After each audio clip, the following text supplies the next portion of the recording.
왜 기도해야 되는지 아십니까? 왜 기도해야 되는지 아십니까? 예, 여러분 대답하셔야 되는데 쉽지 않으실 겁니다. 예, 왜 기도해야 할까요? 이런 제목으로 같이 말씀을 나누기를 원합니다. 자, 우리가 누군가가 우리 기도합시다 이렇게 얘기하면 여러분은 어떤 생각이 드시나요? 아마 두 종류로 나눠질 겁니다. 한 사람은, 한쪽 부류는 야, 기도하러 가자. 기도한데 기도가 응답되는데 이렇게 희망적인 사람이 있겠고요. 또 어떤 사람은 아우 또 기도해? 이런 사람이 있겠죠. 아마 우리 어른들은 이게 앞에처럼 그렇게 야 기도한대 이렇게 하면서 좋아하시는 분들이 많이 있겠고요. 아직까지 기도를 잘 모르는 우리 후대들은 아유 또 기도해 이렇게 생각할 수도 있을 것 같습니다. 여러분은 기도를 정복했습니까? 어떠세요? 기도를 정복했습니까? 기도가 부담이 되지 않고 기도를 누리고 계십니까? 사무엘 차드윅이라고 하는 20세기 영국 성공의 목사님이 기도에 대해서 이렇게 정의를 했어요. 악마의 한 가지 관심은 그리스도인들의 기도를 하지 못하게 하는 것이다. 몇 가지 관심이요? 한 가지 유일한 관심.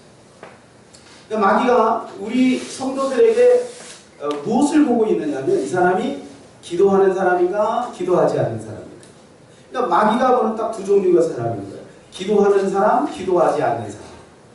그만큼 마귀는 기도하는 것을 중요하게 생각한다는 거죠. 왜 그러냐? 악마는 기도 없는 성경 공부, 기도 없는 봉사, 기도 없는 종교 의식을 결코 두려워하지 않는다. 악마는 우리의 수고를 비웃고 우리의 지혜를 조소하지만 우리가 기도할 때 떤다 이렇게 이야기를 했습니다. 저는 여기에 동의합니다. 여러분은 어떠십니까? 여러분도 동의하실 줄로 믿습니다. 이것은 마귀가 기도를 방해하고 있다는 거예요. 기도를 방해하고 있다는 거예요. 여러분 보세요. 마귀는요 여러분들을 치열하게 기도를 못하게 합니다. 어떤 이유를 대서 어떤 상황, 어떤 환경을 만들고서라도 우리로 하여금 기도를 잃어버리게 만듭니다. 기도를 소홀히 하게 만듭니다. 기도를 지속할 수 없도록 만든다는 거예요. 왜 그렇죠? 마귀는요 우리가 잘 되는 것을요 꼴을 못 봐요. 배 아파요. 배 아파요. 그리고 이 시간에도 은혜 받으려고 하면 자꾸 마귀가 졸리게만 눈을 자꾸 내리잖아요. 예. 여러분 마귀가 은혜 받는 거 싫어하고요. 기도 받으면 응답이 오고 영광이 오고 능력이 오니까 기도를 못하게 한다. 기도가 잘 안 되는 몇 종류의 사람들이 있을 겁니다. 첫 번째 사람은 이런 사람이 기도 그냥 막 막연하게 부담이 되는 거예요.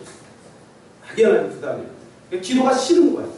기도 자기가 싫은 거야. 이런 사람이 있을 수 있겠고요. 또 한 종류의 사람은 기도를 하기는 하는데 기도했다 하면 졸려.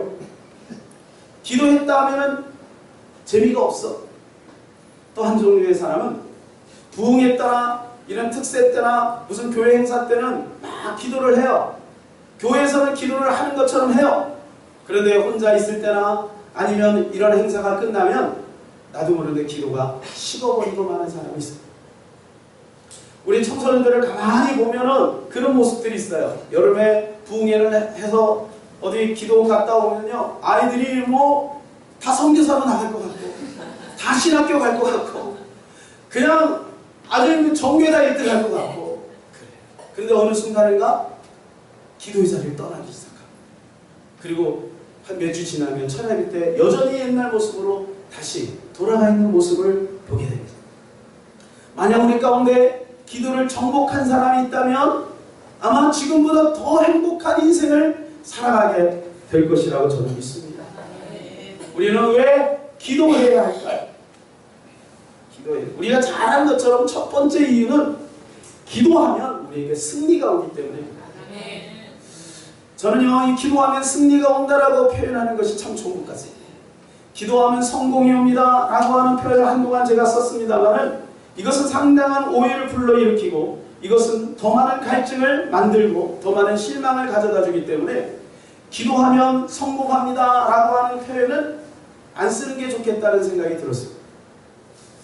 여러분 기도하면 성공하는 것은 맞습니다. 그러나 기도하는 목적이 성공을 위한 것이라면 상당히 위험한 것입니다. 왜 그럴까요?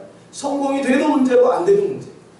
만약에 내가 기도했더니 성공이 왔다 그러면요 어떻게 되겠습니까?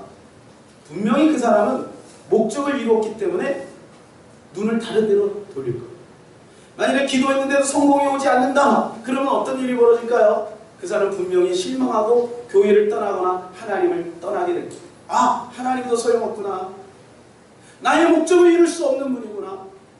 결국 어떻게 되느냐? 기도하면 성공한다라고 하면 결국 하나님은 수단이 되고 마는 거예요. 그래서 그렇게 표현하기보다는 기도하면 승리합니다. 이렇게 표현하는 것이 맞다고 생각이 됩니다. 왜 그러냐면 우리가 원하는 것을 이루는 것이 기도가 아니라 내 영혼이 원하는 것을 이루는 것이 기도인 줄로 믿습니다. 우리가 원하는 것은 다 다릅니다. 사업에 성공이 될 수도 있고 아니면 직장을 얻는 것일 수 있고 질병에서 치유되는 것일 수도 있고 학교를 들어가는 것일 수도 있고 아니면 뭐 여러 가지 목적이 있겠죠. 그러나 정말 주님이 원하시는 것은 영혼이 잘 되는 것이죠. 이 땅에서 성공이 아니라 하늘나라 성공을 주님은 분명히 우리에게 원하실 것이에요. 그러니까 우리는 기도하면 승리한다는 명제를 가지고 출발하는 것이 참으로 지혜롭고 그것이 올바른 목적이라고 믿습니다. 오늘 본문은 예수님께서 십자가를 앞두고 기도하시는 장면입니다. 여러분, 예수님은 이 문제를 놓고 하나님 앞에 3번이나 간절히 기도합니다. 여러분, 예수님이 오신 목적이 뭘까요? 이것은 이 기도를 통하여 예수님이 승리하셨다는 것을 보여주는 거예요. 예수님이 오신 목적을 알면 그것을 우리가 이해하게 되는 거죠. 여러분, 예수님이 오신 목적은 단 한 가지예요. 인류를 구원하기 위한 거예요.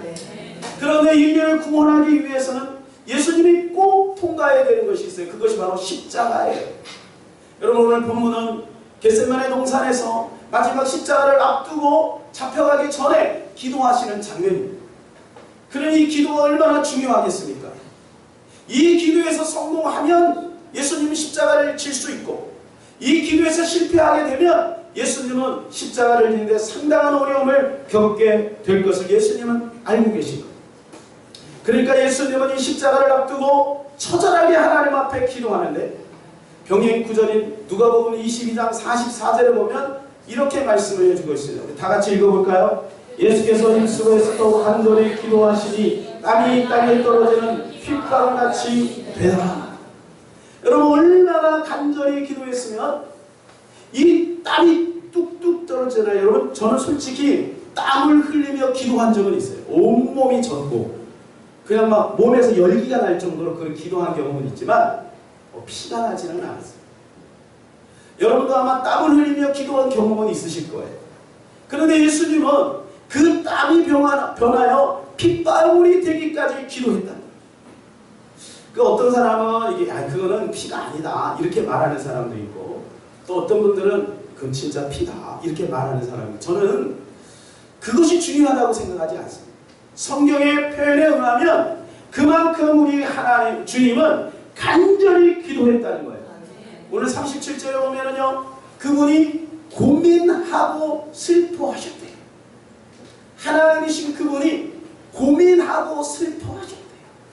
그러면서요 누가복음 22장 43절에 보면 천사가 와서 그가 기도하는데 도왔대요. 그 말은 뭐예요?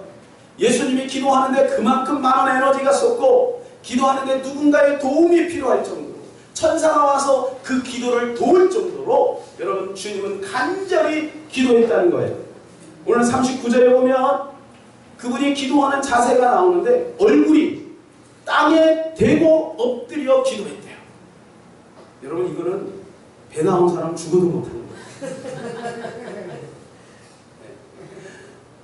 일평생 한 번도 이렇게 기도 못하는 사람이 많아요. 혹시 해본 적이 있으세요? 얼굴을 땅에 대고, 여러분 이런 마룻바닥이 아니에요. 땅에 대고 겟세마네 동산에서 벌레가 있는 그 나뭇잎이 더러운 나뭇잎이 있는 그곳에서 창조주 대신 하나님 대신 예수님이 얼굴을 땅에 나대고 그렇게 기도. 그러니까 예수님이 기도하는 것은 그냥 기도하는 게 아니에요. 정말 간절히 기도하는 거예요. 그것도 3번이나 같은 기도를 반복해서 하고 있는 거예요. 왜 주님이 이것을 그토록 기도하실까요? 왜 그렇게 애절하게 기도하실까요? 그것은 주님의 비전이 있기 때문에, 그것은 인류를 구원해야 되기 때문에, 사람을 살려야 하기 때문에, 당신이 십자가를 통과하지 않고는 다른 방법으로는 인류를 구원할 수 없기 때문에, 그래서 여러분 예수님은 그렇게 기도하고 있는 것입니다. 여러분 기도는요, 승리의 키.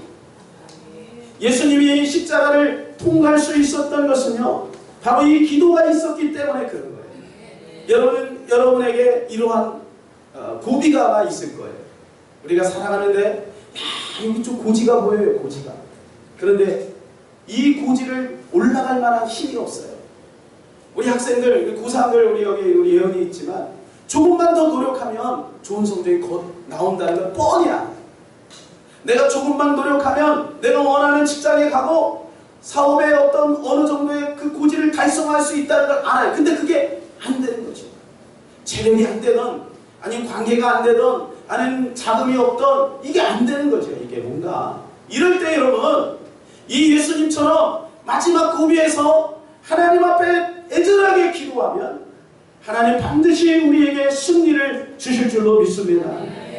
그래서 조지밀러 목사님은 기도란 그리스도의 능력을 붙잡는 손이다, 이렇게 말씀을 해주고 있어요. 예수님은 누구보다도 기도를 많이 했습니다. 그분은 공생이 시작하면서 40일 동안 금식 기도로 시작하셨습니다. 제자들을 부를 때도 기도하고 밤새 기도하고 중요한 사건이 있을 때마다 앞뒤 전후로 그렇게 기도하시고 마지막 이 순간에도 십자가를 앞두고도 기도하시고 십자가상에서도 기도하시고 그 일생은 기도로 시작하여 기도로 마치는 그러한 인생이었던 것을 압니다. 왜 그럴까요? 그것은 누구보다도 예수님은 하늘의 비밀을 알고 있다. 하늘 창고를 여는 것은 기도밖에 없다. 여러분, 우리의 수고도 필요합니다. 우리의 노력도 필요합니다. 우리의 지혜도 필요합니다. 우리의 물질도 필요합니다. 그러나 여러분, 결정적인 것은 기도해야 그것이 열리는 거예요. 마스터키의 기도는 반드시 있어야 되는 거예요. 기도하지 않으면 안 되는 거예요. 이게 하늘의 비밀인 거예요. 그래서 예수는 그걸 알기 때문에 기도하시는 거예요. 여러분, 그분이 기도할 이유가 뭐가 있습니까? 그분은 전지전능하신 하나님인데요. 우리에게 그걸 또 알려주고 계신 거죠.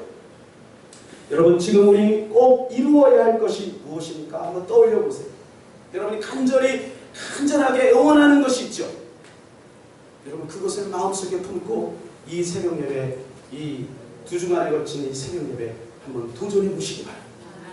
예수님 전에 애절하게 한번 기도해 보시기 바랍니다. 분명히 하나님은 준비하셨어요. 분명히 하나님은 역사하실 거예요. 능력을 우리에게 베풀어 주실 줄로 믿습니다. 전 최근에 R.A. 토레이 목사님의 그 간증을 듣고 굉장히 감명을 받았습니다. 이 R.A. 토레이 목사님이 젊을 때 메이라고 하는 한 조그만 가난한 시골 마을에서 이제 목회를 하게 됐어요. 근데 막상 부임을 해보니까 그 마을이 너무 가난하다 보니까 사람들이 교회를 다 떠나버리고 성도 몇 명만 교회를 지키고 있는 거예요. 그 마을 사람들은 이게 뭐 잘 안 되니까 너무 가난하고 힘들고 그러니까 그래 저녁마다 술집에 모여서 술을 마시고 세월을 그냥 이렇게 낭비하고 있는 거예요. R.A. 토레이 목사님이 어떻게 하면 좋을까 고심을 하다가 안 되겠다, 우리가 할 수 있는 것부터 하자. 그래서 이제 기도를 하기 시작하는데 그 몇몇 되지 않은 성도들을 저녁마다 불렀대요. 그리고 기도를 어떤 식으로 했냐면 막연하게 하지 않고 타깃을 정해놓고 그 사람을 위해서 기도한 거예요. 그래서 맨 처음에 타깃이 누구냐면 그 마을에 가장 고약한 술주정뱅이. 그래서 그 사람을 딱 정해놓고 매일 저녁마다 기도하는 거예요. 그리고 기도하고 찾아가서 케어하고 기도하고 찾아가고 케어하고 이걸 계속해서 반복했는데 놀라운 일은요, 몇 주 만에 이 사람이 완전히 변하게 돼요. 그리고 회심하게 되고요. 그러고 나서 이것이 동네에 소문이 나게 되고 또 다른 타겟을 놓고 기도했더니 하나님께 또 역사를 보여주시고 이런 식으로 계속해서 했더니 여러분 옆 마을까지 여러분 전도가 됐는데 무려 1년 만에 300명. 그래서 저는 여기서 중요한 힌트를 얻었어요. 우리 전도자들하고 야, 기도를 이렇게 해야 하는 것이다. 막연하게 기도하는 것이 아니라 분명한 타깃을 정해놓고 전도 기도를 해야 되겠다. 이렇게 하면 하나님께서 역사하시겠다라는 중요한 인사이트를 얻었습니다. 그럼 오늘 우리가 찬송가 369장을 불렀습니다. 이 찬송가 369장을 이제 만드신 분이 누구냐면 조지 스크리그닌이라고 하는 분인데요. 이분이 젊을 때 큰 아픔을 경험했어요. 이제 결혼을 앞두고 사랑하는 여인과 이제 약혼을 하게 됐습니다. 근데 이 결혼을 이제 앞두고 있는데 이제 어떻게 하다가 이 여인이 물에 빠져서 익사하고 말았어요. 그러니까 이 젊은 청년이 얼마나 충격을 먹겠습니까? 슬픔에 잠겨 있을 때 친구들과 주변에 있는 사람들이 그러지 말고 이곳을 떠나는 게 좋겠다. 이게 너무 힘들다. 그래서 캐나다로 이제 이사를 합니다. 그래 캐나다로 이사를 해서 그곳에서 이제 어느 터를 잡고 지내려고 하는데 고향에서 또 전화가 왔어요. 그것은 사랑하는 어머니가 중병에 걸렸다는 거예요. 그 사람은 갑자기 태풍이 오는 것처럼 충격에 휩쓸리기 시작합니다. 그래서 이제 어찌할 바를 모르고 하나님 앞에 엎드려서 기도하기 시작합니다. 하나님 앞에 흐느끼면서 부르짖으면서 이렇게 기도합니다. 하나님, 우리 어머니의 병을 좀 고쳐주세요. 우리 어머니의 병을 고쳐주시면 제 남은 인생 주님의 영광을 위해서 살겠습니다. 이렇게 애절하게 기도하는데 갑자기 이 가사가 떠오르더라. 시험 걱정 모든 괴로움 없는 사람 누군가 부질없이 낙심 말고 기도 드려마세. 다같이 이런 진실하신 지 찾아볼 수 있을까? 찾아볼 수 있을까? 우리 약한 마시오니 우리 약한 마시 어찌 아니하될까? 어찌 아니하될까? 이 가사가 떠오르냐? 이게 떠오르는 마음. 그래서 그거를 시를 씁니다. 이것이 찬송가 369장이 되었다는 것입니다. 나중에 이제 어머니한테 전화를 했어요. 근데 여러분 어떻게 됐을까요? 그래요. 맞아요. 여러분의 소원대로 그 어머니가 났어요. 참 놀라운 일이죠. 여러분 이것을 완성하면서 그는 얼마나 눈물로 하나님 앞에 감사했을까요?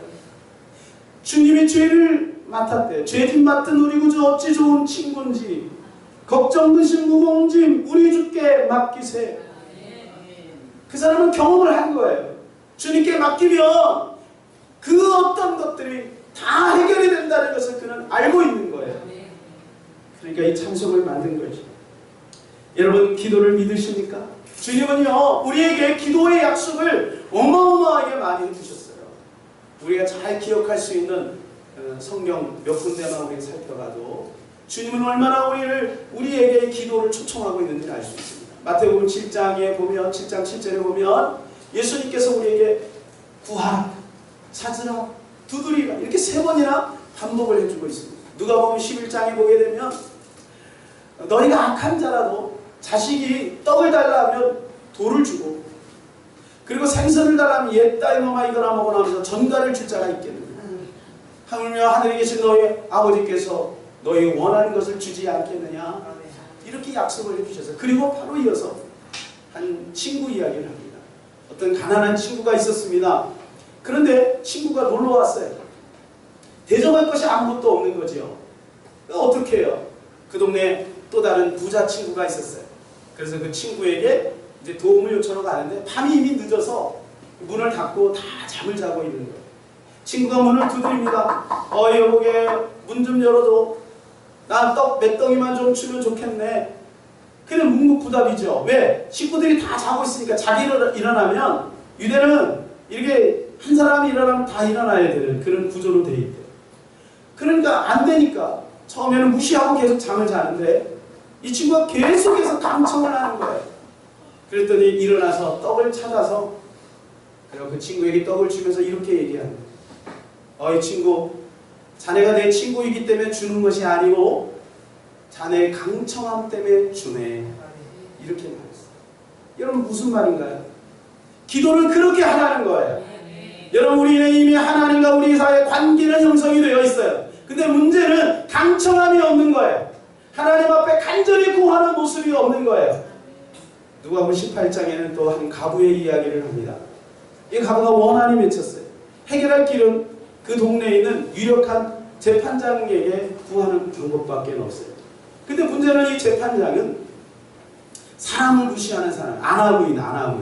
그죠? 돈과 권력이 있으니까 사람을 무시하고 하나님을 두려워하지 않아요. 그런데 이 여인이 계속해서 찾아가는 거예요. 오늘도 찾아가고 내일도 찾아가고 아침에도 찾아가고 점심에도 찾아가고 저녁에도 찾아가고 일주일 찾아가고 한 달 찾아가고 계속 찾아가는 거예요. 그러니까 이 사람이 처음에 그 여인을 완전히 무시해버리는 거죠. 그러다가 나중에 생각이 바뀌기 시작하는 거예요. 야, 안 되겠다. 이러다가 내가 죽겠다. 이 여인 때문에 내가 업무도 마비가 된다. 안 되겠다. 그러면서 뭐라고 말하냐면 그 여인이 자기를 번거롭게 하니 들어준다. 여러분 여기에 기도의 비밀이 있는 줄로 믿습니다. 구하라 찾으라 두리라 반복하라는 거죠. 그리고 믿음이 왔으면 한번 도전해 보라는 것이고요. 그리고요 우리가 하나님 앞에 나갈 때 강청하라는 거예요. 강청. 그리고 하나님을 번거롭게 하라는 거예요. 그러면 반드시 응답은 온다는 거예요. 여러분 우리가 기도하다가 낙심하지 마시기 바랍니다. 끝까지 기도하여 응답받으시기를 주님의 이름으로 축원합니다. 그런데요 두 번째 중요한 것이죠. 기도는 단지 응답만이 목적이 아니에요. 기도하지 않으면 시험에 듭니다. 기도해야 시험을 이길 수 있다는 거예요. 오늘 41절을 같이 한번 읽어보겠습니다. 마태복음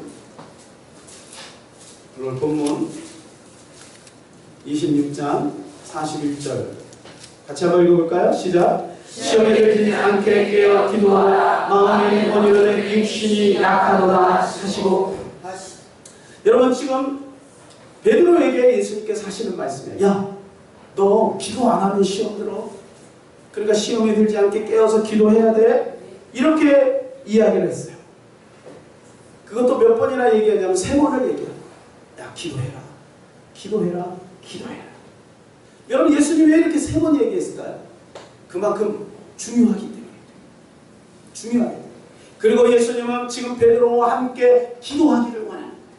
그리고 예수님이 3번 이렇게 베드로에게 이게 부탁을 한 것은 마치 예수님이 똑같은 기도 제목을 가지고 3번 기도한 것 같은 거예요. 자, 예수님은요 이렇게 3번 반복해서 기도한 적이 없었어요. 그런데 예수님 똑같은 기도 제목 가지고 3번 기도합니다. 하나님 이 잔을 옮기실 수 없을까요? 이 기도를 지금 3번 반복하는 거예요. 그리고 3번 와서 이야기하는 거예요. 여러분 생각해 보세요. 제가 강대상에 엎드려서 막 기도하는 거예요. 기도하다가 갑자기 주방에 가서 누군가에게 얘기합니다. 집사님 예. 그리고 또 다시 와서 기도합니다. 그리고 또 막 하다가 또 누군가에게 찾아가서 막 얘기를 하는 거예요. 그러면 여러분이 생각할 때 좀 목사님 이상하다. 기도할 때 뭐 자꾸 왔다 갔다 하지. 이렇게 생각하지 않겠어요? 예수님은요 그 중요한 기도를 막 그 땀방울이 되기까지 그렇게 기도하다가 벌떡 일어나시더니 제자들이 있는 곳에 와서 또 얘기하고 또 얘기하고 또 얘기하고 3번. 그럼 여러분 주님은 얼마나 이 제자들의 기도를 원하셨겠느냐고요. 예? 얼마나 원하셨겠느냐. 여러분 예수님이 제자들에게 부탁을 하는 내용은 여기밖에 없어요. 예수님 부탁할 게 없어요. 그런데 예수님은요 그만큼 제자들과 함께 기도하기를 원하셨다는 거예요. 어찌 보면 여러분 예수님은 지금도 하늘 보좌 우편에서 누군가가 나라를 위해서, 누군가가 연약한 어떤 죽어가는 백성들을 위해서, 어떤 여러분 중요한 교회의 일을 위해서 함께 기도하고 함께 울기를 원하시는지도 모르겠습니다. 그런데 이 제자들은 세 번이나 그것을 무시해버려요. 그런데 예수님이 이제 끝나고 나서 45절에 이렇게 말씀하십니다. 45절 한번 같이 읽어볼까요? 시작. 이에 제자들이 오사 이르시되 이제는 자오시나 그와 때가 가까이 왔으니 인자가 저희의 손에 편리합니다. 여기 보니까 야 이제는 자오셔라 이렇게 말씀. 여러분 이게 무슨 말씀일까요? 여러분 앞뒤 문맥을 보면 우리가 알 수 있죠. 야 이제는 자오셔라. 너희들 이제 그동안 계속 자는 게 너희들의 패턴이니까 그래 앞으로 계속 자라. 이런 말일까요? 무슨 말일까요? 기도에는 때가 있다. 기도에는 때가 있다. 여기에는 예수님의 실망의 모습이 같이 묻어있는 거죠. 예수님은 그렇게 애절하게 우리에게 기도를 요청했으나, 여러분 그들의 기도를 요청했으나 그들은 그것에 대해서 반응이 없었던 것이죠. 여러분 기도가 얼마나 중요하냐면 예수님께서는 이 교회에 별명을 지어주셨어요. 별명. 그것이 뭔지 아십니까? 기도의 집. 기도의 집. 마가복음 11장에 보면 예수님께서요 말씀합니다. 교회는 내 집은 만민이 기도하는 집이라. 이렇게 말씀하셨어요. 근데 이것은요 이사야서 56장 7절에 이미 하나님께서 교회에 대한 정의를 그렇게 만들어주십니다. 교회는 뭐 하는 것이냐? 만민이 기도하는 집이다. 여러분이 식당에 가면 뭐 해야 되죠? 밥 먹어야 되죠. 학교 가면 뭐 해야 돼요? 공부해야 되죠. 직장에 가면 일해야 되죠. 교회 와서 뭐 해야 되는 거예요? 기도해야 돼요. 여러 가지 많은 일들도 있지만 여러분 기도하는 일에 적극적으로 참여하시기를 바랍니다. 교회는 기도하는 집이에요. 주님이 그렇게 정해놓으신 거예요. 그래서 함께 기도하기를 원하신다는 거예요. 여러분 우리가 기도하지 않으면 시험에 듭니다. 기도하지 않으면 반드시 시험에 듭니다. 여러분 시험에 들어야 합니다. 기분 나쁘세요? 기도하지 않으면 시험에 들어야 합니다. 만일 여러분 기도하지 않았는데도 시험에 들지 않으면 그것은 심각하게 고민합니다. 기도하지 않았는데도 여전히 평안하고 기도하지 않았는데 여전히 잘 된다. 여러분 심각하게 고민할 일이에요. 히브리서 주님이 징계가 없으면 사생자라고 했어요. 분명히 하나님은요 우리와 함께하기를 원하십니다. 물고기와 물을 따라 살 수 없지 나무가 땅을 따라 살 수 없고 우리는 하나님을 따라 살 수 없는데 하나님을 따라 기도가 되지 않고 단전이 됐고 기도는 호흡이고 생명인데 그것이 되지 않는데도 일이 잘 된다는 것은 뭔가 문제가 있다는 거예요. 내가 기도하지 않아 시험 들면 감사해요. 더 지혜로운 사람은 시험 들기 전에 날마다 기도해요. 이민생활이 참 힘듭니다. 저는 이민생활을 해보지 않아 잘 모르겠습니다만 이민생활 하시는 분들 보면 특별히 미국 같은 데서 이민생활 하시는 오래 이민생활 하시는 분들 이야기 들으면 참 눈물겨운 일들이 참 많아요. 어떤 한 청년이 미국에 이민을 갔어요. 그래서 열심히 일을 해가지고 종잣돈을 만들어서 그리고 세탁소를 하나 차렸습니다. 나름대로 최선을 다해서 했는데 이게 잘 안 되는 거예요. 그래서 도저히 안 돼서 이 세탁소 이제 정리하고 문을 닫았어요. 다 정리하고 나니까 10,000불이 남았대요. 10,000불. 우리 돈으로 한 1,000만 원 정도 되죠. 이거를 갖고 뭐 할 게 뭐가 있겠습니까? 미국 사회에서. 아무런 의미 없는 돈이죠. 그래서 이거 가지고 어떻게 할까 하는데 마침 그 교회에서 교회를 건축하고 건축 헌금을 이렇게 해야 되는 그런 상황이 돼서 이 청년의 마음속에 믿음이 탁 왔어요. 그래. 어차피 이거 갖고 아무것도 못하는데 내가 하나님 집을 짓는데 내가 하나님 앞에 온전히 드려야 되겠다. 이런 마음이 생겼어요. 여러분 오해하지 마세요. 헌금하라고 하는 얘기 아니에요. 이건 그 청년의 믿음이죠. 이 청년은 그런 믿음을 가지고 하나님 앞에 드리고 그러고 나서 하나님 앞에 나와서 기도하기 시작합니다. 하나님, 제가 할 수 있는 일이 아무것도 없습니다. 주님 아시죠? 저는 가지고 있는 게 전 재산도 하나님 앞에 다 드렸습니다. 주님, 나는 아직 젊습니다. 나는 꿈도 있습니다. 그리고 여기는 외국 땅입니다. 하나님 아시잖아요. 도와주세요. 하면서 하나님 앞에 애절하게 매일같이 나가서 하나님 앞에 기도합니다. 그런데요, 자기가 이렇게 평상시 좀 잘 알고 지냈던 유태인 어떤 사장님한테 전화가 온 거예요. 그 젊은 청년이 그렇게 쉬고 있으면 안 되지. 내가 어때 옷을 하나 이렇게 좀 샘플을 보낼 테니까 그래서 좀 잘 좀 만들어서 나한테 한번 보내보게나. 이렇게 해서 그 옷을 정성스럽게 만들었대. 자기 옷 만드는 기술이 있으니까. 근데 유태인의 사장한테 전화가 온 거예요. 이야, 내가 원하는 것보다 너무너무 잘 만들었네. 그러면서 10만 벌을 주문한 거예요. 그를 갑자기 이제 자기는 돈이 없으니까 어떤 봉제 공장을 빌려서 이 작업을 하기 시작하고 그것을 납품하기 시작했는데 봉제 공장이 하나가 되고 둘이 되고 세 개가 되고 네 개가 돼서 요즘 뭐 아시죠? 어떻게 됐을까요? 하나님의 축복이 임하게. 여러분, 기도는요, 우리가 경험하지 않은 것들을 만들어가는 거예요. 우리가 할 수 있는 것들을 뛰어넘게 만드는 거예요. 여러분, 이 땅에 있는 것 가지고는 한계가 있지 않습니까? 나의 경험 가지고 한계 있지 않습니까? 하늘의 문을 열면 불가능을 가능케 합니다. 하나님 그러한 것들을 우리에게 준비하고 있는 줄로 믿습니다. 여러분, 기도하여 도전하시기를 바랍니다. 이제 말씀을 맺겠습니다. 왜 기도해야 될까요? 기도하면 응답이 있기 때문에 그렇습니다. 성경은 기도에 대해 수없이 우리에게 약속을 해주고 있습니다. 기도해보세요. 반드시 응답해 주십니다. 그러나 더 중요한 것이 있어요. 그것은 우리의 본질을 잃지 않게 하세요. 기도하지 않으면 여러분 이 땅에서 성공할지는 모르나 영원한 하늘나라에서 연결이 끊어질 수도 있다. 여러분, 베드로는 기도하지 않음으로 말미암아 여러분 그 인생에 너무나도 큰 오명을 남기게 되었습니다. 예수님을 3번이나 부인하는 오명을 남기게 됐습니다. 여러분, 그것은요, 이 베드로에게 충격적인 거예요. 제자들도 다 예수님을 떠나지 않았습니까? 여러분, 그러므로 이 말씀지만에 기도함으로 여러분 믿음을 지키고 승리하는 저와 여러분 되시길 주님의 이름으로 간절히 축원합니다.